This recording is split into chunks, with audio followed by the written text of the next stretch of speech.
Hello, this is the Chart Profit video, Friday 2nd of March, approaching 2 hours into the trading day. This from the pre-open today, looking at the Emini SP. This level here is the minor controlling price back over a time period of a month. That's 27.18, and we had 1, 2, 3, 4 value areas printed above that level. After the 1 month migrated to that level, we marked aggressive selling here on Wednesday, but to me the technical damage was done yesterday on Thursday, below the 1 month, below the halfway point from the high. Value area just about built above or generated above 26.86, which is the important level to watch right now. That's 26.86. That's the 3-month controlling price. We may see a value area generated below that level today, and as I've said previously, a value area printed below that price would suggest a retest of the 6-month at 25.81. There's been a deterioration in breadth recently, which I'll talk about in a second, and obviously with the last imbalance being this aggressive selling on Wednesday and Thursday, new long trades eliminated at least until significant buying. That's green marked again.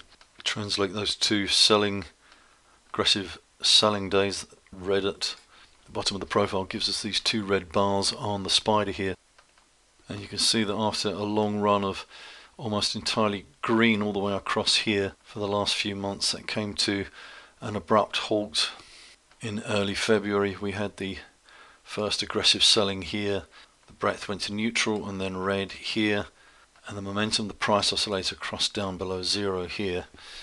And although we had 4 days in this period here of aggressive buying, this part of the pulse chart looks pretty negative still. Earlier in yesterday's session, sent out these 2 charts. This is the S&P, or the spider. I said it's holding its halfway point. That's from the recent high to the low. Had support here, and early in the session found low just above that level, and I said it's holding its halfway point for now. IWM, the Russell 2000, wasn't, the idea being that these 2 charts would either line up positively or negatively together, and you can see here it's the spider that fell later in the session below that halfway point. Currently now the spider is printing below its 4-month here at 267.18, so we're in a weak price location here. And if we look at today's hourly chart for the E-mini, this is the level we've just talked about, 26.86, and you can see thus far in this session it's been, actually that's overnight, the session started here. Basically we're printing below that level, and I think we're in a really weak location at the end of this week. I'd like to see price printing back above that level. This is IWM, the Russell 2000 ETF, currently just managing to hold its 8-month at 149.63.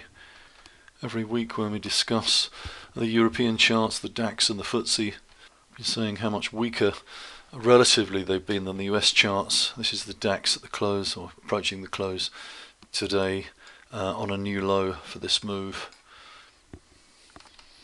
And that's the UK FTSE 100, just about managed to do the same here at the end of the week. My version of the RIDEX assets ratio, looking at the sentiment indicators, hit its highest level in the database here, up around 27. Mentioned today pre-open that the market obviously was down quite hard yesterday, but the ratio was actually higher in the short term. It's not usually a bullish indication.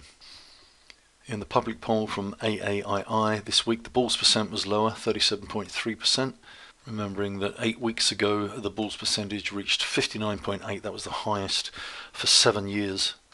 And bears percent this week increased, but only slightly, to 23.4%. And just a reminder that the net, the bulls minus the bears, currently at 13.9, was at 44.2 8 weeks ago, and that was the highest since April 2004. Lots of our sentiment, as we have been discussing, a lot of the indicators peaked, hitting multi-year highs at this point. For instance, in the investors' intelligence 4 weeks ago, we saw the bears percent fall to 12.6%, just 12.6% bears 4 weeks ago. That was the lowest in the database. This week bulls percent slightly lower at 48.1%, and the bears almost unchanged at 14.4. 4-week flow number in the Lipper US fund flow data is down here, the black line. That's a negative number, but this week to the 28th, 2 days ago, the week to that point saw an inflow, a net inflow of 13.3 billion. Obviously in the week preceding Wednesday, investors anticipating the correction was over and the market was set to rally again. Just one thing to look at here while we're in the ebook, just once again we're looking at the commitments of traders data for crude oil. It's just worth noting the extreme position between the net commercials and the net large speculators positions. Commercials position, often considered the smart money, extremely negative. The large speculators extremely bullish at this point, even more so than they were before the bear market in oil began back in 2014. This is a pretty bearish setup for oil. If oil starts heading lower, it's usually a strong risk-off indicator. We're looking at the TLT T-bond ETF, the major as we know at 119. Sentiment for bonds is extremely bearish, extremely negative, to the point where if we saw some strength in the chart, if we saw time printed above there, could be looking at a contrarian long. Chart currently struggling to achieve that and continues to print below that level, which is extremely weak price location. This is the dollar index. There was a bit of a rally back just for the last couple of weeks. There's no local level to key from here, and we have support lower 87.25. Closest level I have, resistance, is up here at 93.46.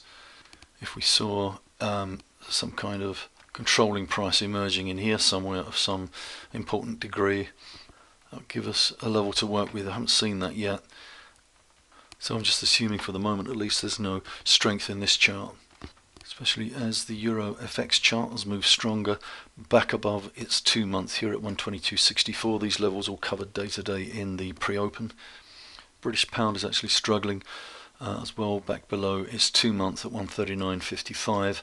Price back above there would be strong, but currently pound is a relatively weaker currency over the last few days. As we looked at last video, this is the weekly. If we zoom out, we got that natural resistance from the high in 2014 to the low in 16. It's halfway point here. That may mark the point where the trend change for the pound dollar, especially if at some point we see the dollar relatively picking up against that in most other currencies.